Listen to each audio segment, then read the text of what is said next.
Hai, halo, assalamualaikum. Kali ini aku mau bercerita tentang Temanya kisah misteri nyata. Dan pada kesempatan ini aku mau menceritakan peristiwa yang aku alami sendiri beberapa puluh tahun yang lalu ya teman-teman. Nah, langsung kita masuk ke inti ceritanya teman-teman. Jadi di tahun 2005 aku itu sepulang dari Papua membeli rumah, dan rumah itu karena berdekatan dengan lokasi orang tuaku, otomatis aku percaya sama kedua orang tuaku, jadi tanpa disurvei dulu ya teman-teman. Begitu deal, kita cari hari yang baik, kemudian kita pindahan, dan selayaknya orang yang pindahan rumah, kita pun mengundang tetangga kanan kiri untuk melakukan pengajian ya teman-teman di rumah tersebut.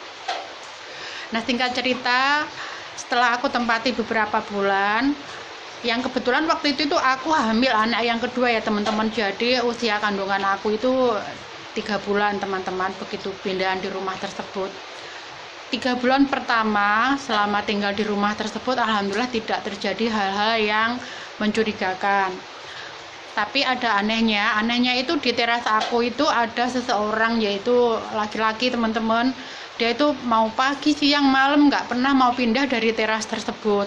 Jadi beliau itu kayak apa ya, pipis gitu ditampung di plastik, kemudian dikumpulin di depan rumahku di teras gitu teman-teman. Waktu itu aku karena masih warga baru ya, jadi aku nggak berani negur secara langsung.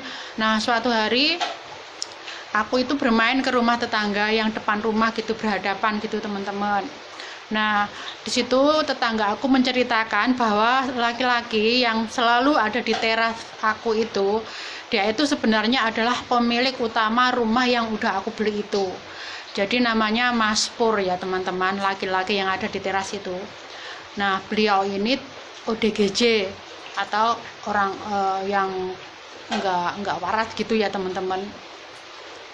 Jadi tetangga depan rumah, sebetulnya Mbak Sum itu menceritakan bahwa Mas Pur tersebut dulunya pernah mencoba melakukan tindakan bundir yang kebetulan letaknya itu di dapur rumah yang aku beli ya maksudnya. Jadi beliau itu gagal meninggal atau gagal bundir karena diselamatkan warga sekitar. Sedangkan rumah aku yang aku beli tersebut mempunyai latar belakang yang sangat bisa dikatakan mengerikan, karena rumah tersebut adalah pemilik utamanya itu ibunya Mas Pur tersebut. Jadi seorang dukun wanita yang disinyalir dukun beraliran hitam, kayak dukun santet gitu teman-teman. Jadi beliau itu meninggalnya juga di rumah tersebut, entah karena apa. Jadi Mas Pur itu sepeninggalan ibunya dia pun mencoba bundir yang pada akhirnya bisa selamat karena diketahui oleh warga sekitar.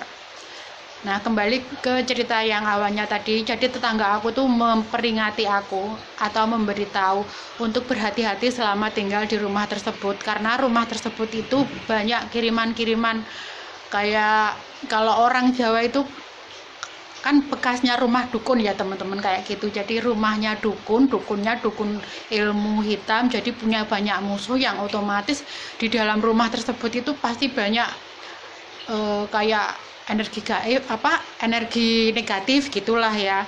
Tapi waktu itu aku itu nggak mau ambil pusing, karena aku bisa dibilang aku itu percaya sama Allah. Kalau hal semacam itu aku ya percaya, tapi aku nggak mau terlalu meyakini, karena aku sendiri berpikir aku punya Allah kayak gitu ya teman-teman. Jadi aku nggak takut, jadi ya bukan nantang sih, tapi aku lebih ke berpositif thinking, karena rumah juga udah aku beli, udah didoain, udah di apa-apain, jadi kan aku udah tenang aja, nggak mikir yang ini yang itu. Intinya aku berpikirnya positif, nggak mau mikir yang aneh-aneh. Jadi terus ada anak aku yang laki-laki itu ya, umurnya TK 0 besar, itu sering bercerita dia, Bu, itu di belakang pintu ada kayak wanita merayap, katanya merayap di tembok. Aku berpikirnya anakku ini halu kali ya, karena anak kecil aku nggak mau mempercayai teman-teman waktu itu. Nah, memasuki bulan ke-6 tinggal di rumah tersebut, itu anakku sering cerita kayak mendengar suara orang yang ketuk-ketuk pintu atau apa gitu, tapi aku ndak ini teman-teman, ndak begitu menghiraukan ya, karena waktu itu juga aku berpikirnya itu intinya positif gitu teman-teman. Jadi begitu aku setelah mendengar cerita-cerita dari tetangga yang mengatakan latar belakang dari rumah tersebut, itu aku tetap saja berpositif thinking. Dan pada suatu malam ini, seingat aku itu pokoknya pada suatu malam, karena belum bisa tidur, kita bertiga waktu itu di rumah itu cuma kami bertiga, jadi anakku yang TK tadi, terus sama suami teman-teman ya. Nah, anak dan suami aku itu sudah tertidur, kita bertiga di kamar. Waktu itu aku tuh belum bisa tidur teman-teman. Nah, antara sadar dan tidak itu teman-teman, jadi di depan aku itu seperti ada sepasang pengantin gitu, sepasang pengantin yang kayak pakai baju yang kayak mau menikah gitu, istilahnya kayak kalau orang Jawa mau ijab kabul gitu ya, pakai laki-lakinya ya pakai apa itu, pokoknya baju yang buat mau nikahan gitu ya teman-teman, perempuannya ya berkebaya putih, pakai kerudung, pakai kayak pengantin zaman dulu tapi bukan zaman yang sekarang gitu teman-teman. Nah, beliau ini dua-duanya ini menghadap saya kan di ranjang, kondisi saya itu terlentang, jadi beliau ini berdiri di depan saya gitu teman-teman. Nah, kayak saya itu melihat kedua pengantin ini itu kayak apa ya, kayak terpaku gitu teman-teman, jadi mulut itu terkunci, mata itu melek, nggak bisa berkedip, tapi hanya hati aku yang bisa melafatkan doa-doa ya teman waktu itu. Jadi kayak beliau ini kayak mengintimidasi gitu ya, dari penampilan wajah-wajah kedua pengantin ini ya, mengintimidasi saya.